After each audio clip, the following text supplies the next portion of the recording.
الحمد لله الشكر لله والثناء لله والصلاة والسلام على رسول الله أما بعد walaalyaal maanta waxaan soo qaadanaynaa maxaa lagu kala gartaa caaqilka iyo doqonka. su-aashan waxaa ka jawaabaya nebi maxamed sallallahu calayhi wasalam. nebiga sallallahu calayhi wasalam wuxuu leeyahay الكيس من دان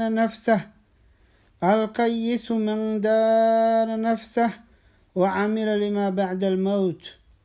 caaqilka waxa waayo dhaa qofka naftiisa xisaabiyo oo geerida bacdigeedna usii camal falaa.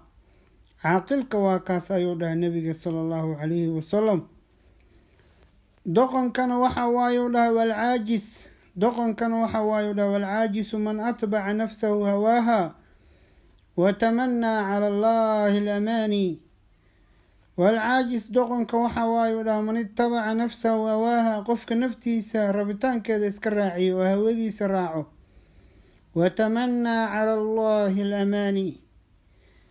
doqonnimo kale ayuu kusii darsaday isagoo naftiisa raacay oo hawadiisa wixi ay jeceshaha naftiisa iska raacay ayuu haddana allah subxaanahu watacaala wuxuu ka tamaninayaa malo wanaagsan. wuxuu leeyahay ilaahay janno ayuu geyn doonaa. ilaahay jannada qofkuu rabo geliyaa waa run, laakiin asbaab ayaa jirta jannada lagu galo.